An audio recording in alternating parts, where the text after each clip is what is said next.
shot. Oh! You ever seen in Spaceballs where he's like, erase that, never show that again? Do you know about Spaceballs? Do you know Spaceballs sequel, which never got made, was called Spaceballs 3, The Search for 2? I still think that's the fucking coolest title ever. I'm devastated it didn't make it. That would have been a good one. No, man, thank you.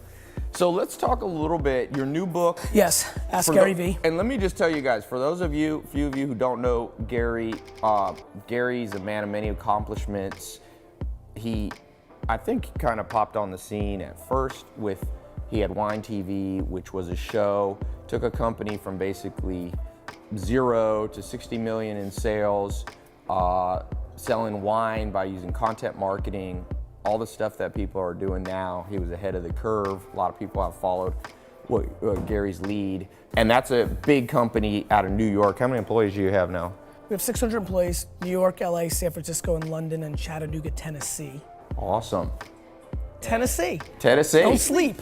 Yeah, you Don't know, sleep, you don't know one sleep of our, on Nougat. You know one of our buddies who says, who's like, yeah, I'm always bringing Gary down here. I'm telling him this is the new internet. This is the new San Diego. Yeah, Ted. He's such a great He's guy. awesome guy. I love Ted. Yeah. I just brought him up to New York for a big pitch for GE. Oh yeah? VaynerMedia mainly works with, Toyota, Pepsi. Right, big brands. Big huge brands. Yep. We do all the content marketing and the paid execution for social for them. So I brought Ted up for a big meeting with GE, CMO. He was super pumped. It was a great meeting. She's amazing, so it was a lot of fun. Awesome, yeah. CNBC, actually he's gonna make it. CNBC's got a new show called Follow the Leader. Okay. Where they basically what I do on my daily V vlog on YouTube. Yep. And Ted's gonna be in the episode, because that's the main part of the whole episode, pitching GE, so. Super smart guy, sold a company for hundreds of millions of dollars, and now has become a, yeah, text him, tell him. So let's talk real quick here. For those of you watching, one of the reasons, and we'll post the links how you can follow Gary on Snapchat and his YouTube video blog and other places. But, Gary, if you had to sum up your core philosophy of life and entrepreneurship for somebody watching, how would you sum it up? I think the things that most win are self-awareness. I think one of the biggest mistakes, everybody, Meerkat, Facebook Live, Periscope, that audience right now, everybody's watching the YouTube. I think the biggest mistake most of us make is we hope who we are instead of auditing who we are. Okay. Like everybody wants to be somebody. Like, look, I really want to be the fucking quarterback of the New York Jets, but truth is, I don't have it like that. I don't have those pieces, and I think everybody believes that they can be an entrepreneur or business person, and the truth is, there's a ton of kids right now who could be the number 2 or the number 3 or number 4. The number 6 guy at Facebook made a fuckload of money. Yeah. And right now, that guy and that gal, because of all the entrepreneurship talk, is trying to start a company. Yes. And so we're living through a time where self-awareness is not being deployed enough because people are chasing a narrative. And so I'm pushing a lot of people to step back and, what are you good at? You're gonna read more books this week than I'm gonna read in my life. You're good at that, but it's the truth. You're good at that, I'm not. It's not how I consume information. So I think, look, I suck at 99% of stuff. I suck shit at 99% of stuff. What I figured out was I'm a salesman, I'm a storyteller, and probably the one little special thing I have, and it's my next philosophy, is I understand where consumers are gonna go, usually before other people. And so I've been yelling about Snapchat for 3 years, and then I watch it. Right now I'm paying attention to Musical.ly. Will it go? Will it not? I'm not sure. Yik Yak a year ago, it didn't go.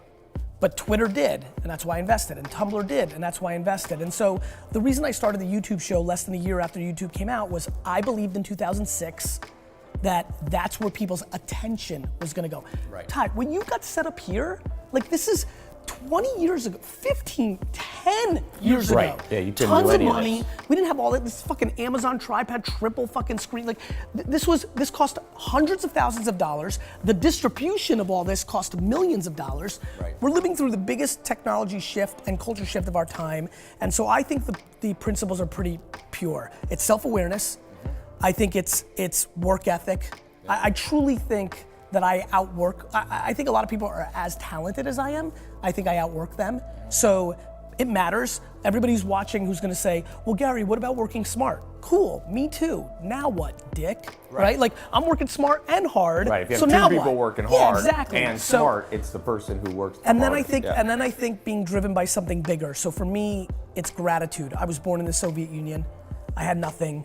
I got lucky. And that's what it's, you know, I know a lot of my friends who watch me work hard for 20 years hate when I say I'm lucky, but it's true. I was born in a communist country.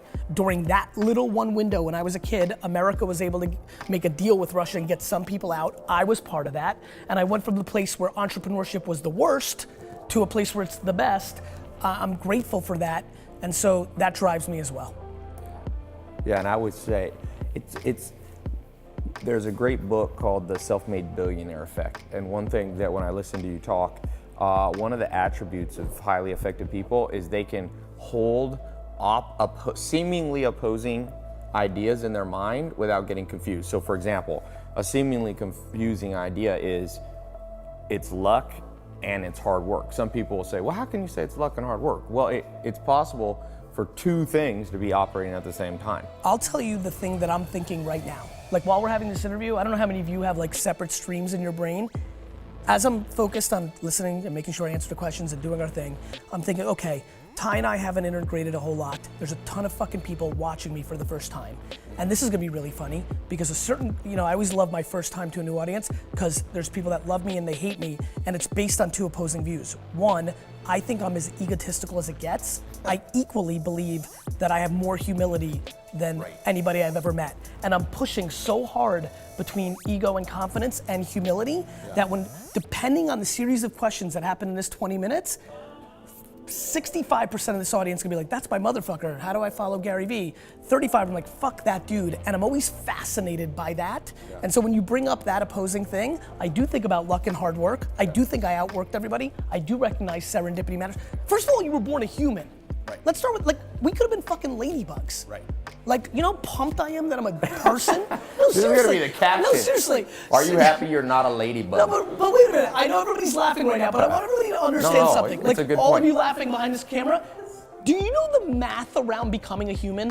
Like your mom and dad have to have sex at the right 100th of a second, then all that fucking sperm, like the math is insane. Yeah.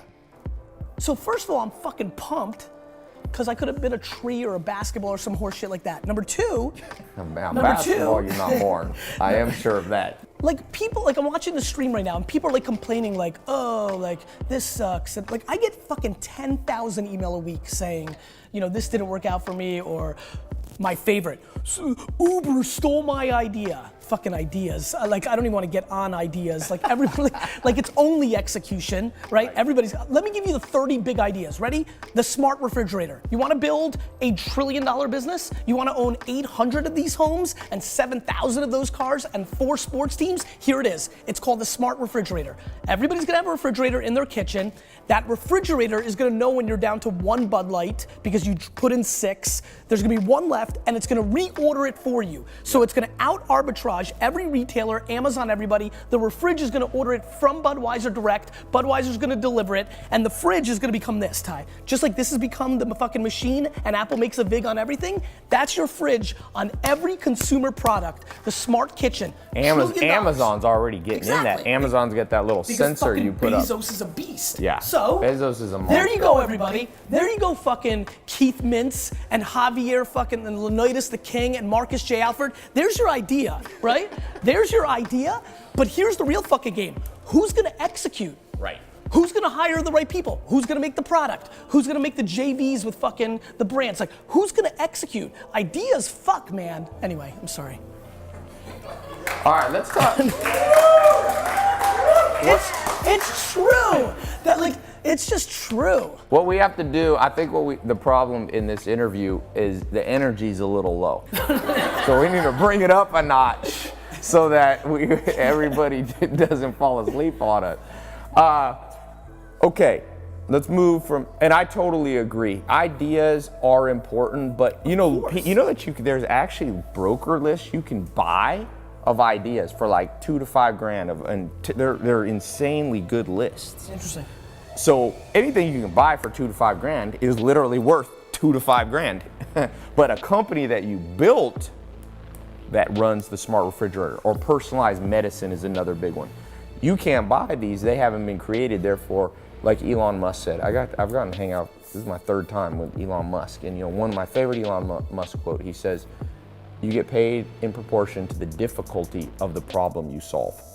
So a lot of people are out there like, hey, I solved the problem, how to walk to my refrigerator. Well, everybody knows how to do that. You have to solve a problem, and therefore, your income is gonna be directly proportional. Solve a small problem, know how to hand somebody a burger at McDonald's, they'll pay you minimum wage. Put someone on Mars in a rocket ship, like Jeff Bezos' Blue Origin or Elon Musk's SpaceX, they're gonna pay you a lot of money. I would add something to that for everybody listening at home, because that's right. And then everybody who's watching right now is thinking what I'm thinking, which is like, fuck, that sucks, because I'm not talented enough to solve a big time problem. Because big time problems take real brain power. I will say the other thing, and I'm sure you're gonna agree with this watching from afar, there's also reverse engineering the demand of the marketplace, right? So for example, guys like pretty girls. Pretty girls are able to make a lot of money because they're pretty and there's demand. And so demand in marketplace behavior is very important. I think one of the ways to, if you don't think that you can figure out how to build a tunnel underground and get me from LA to New York in a minute, then the other thing to really take a step back, this is back to self-awareness. For everybody who's watching right now, if you're like, shit, that's great, but I'm not a fucking math genius like Elon Musk, the thing that you might be able to do, and I do think this is a talent, I think this is my talent, pay attention to what people care about and reverse engineer it. For example, Uber. What does Uber sell?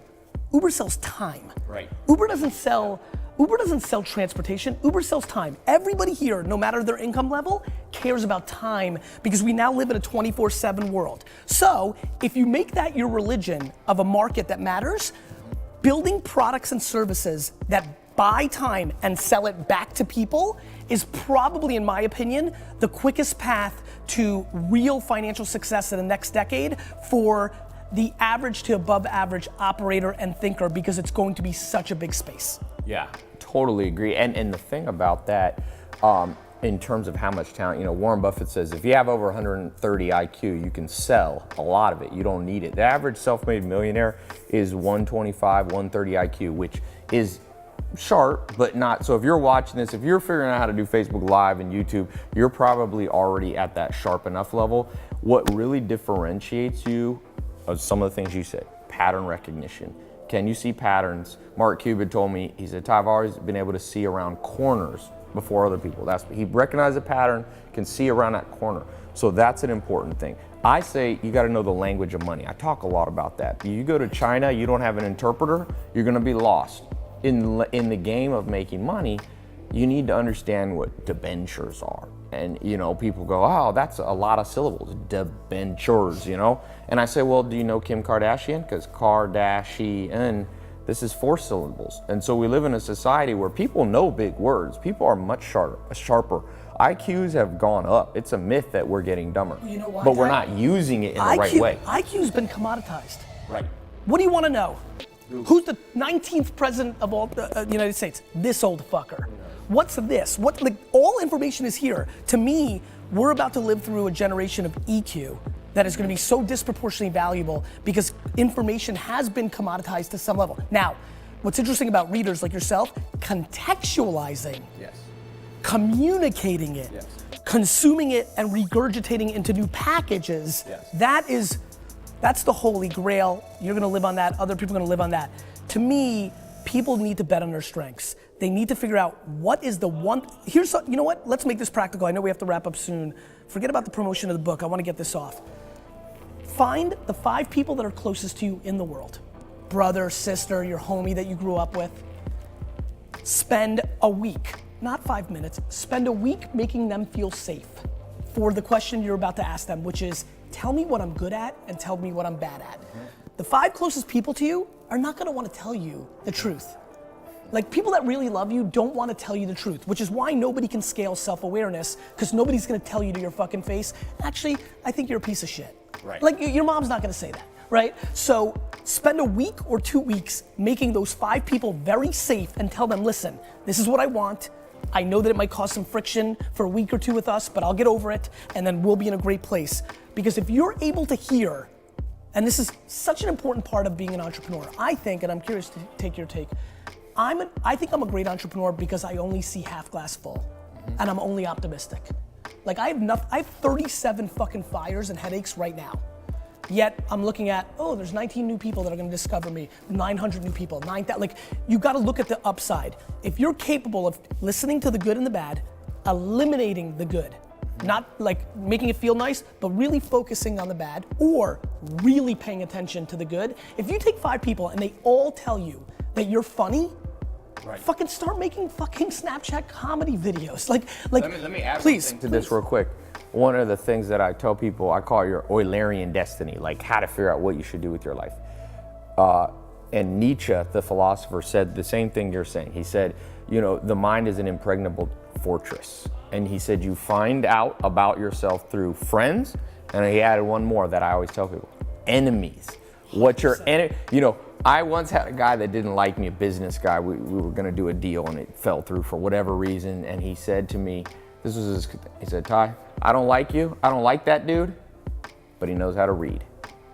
And so he gave me that. And because of that, I can rest assured when your enemies are like, I'm gonna give you this, that's when you know that's some advantage you have. That's funny you said that. And I'm gonna miss my flight and I don't give a fuck because I gotta say this. No, we're gonna Listen, get you on your flight. Matt, I hope you're not watching. We're sending Beverly Hills cops in front of you to just clear the way. No, because I have to be on stage in a couple of minutes. Yeah.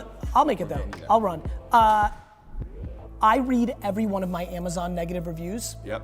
All of them, 3 times. Yeah. I hate when people say people are trolls and doing all the, like anybody talking negative online. You know, my fans come in and they want to fight. I reread it 4 times. To me, understanding how people consume you and respecting the market needs to trump your own self. For me, the meritocracy of the end user is more important to me than my own self needs, and that's how I reverse engineer. The way I've evolved in my career has been predicated. I'm thrilled for my haters and trolls because they give me context and have allowed me to understand that I was a contradiction. 10 years ago, when you say that comment, opposing views, it would have flew over my head. Yeah. Now I've lived it. Now I get it. Look, if the first time you ever saw me, I go on stage and I say, you all suck and I'm the best, you know, I get it.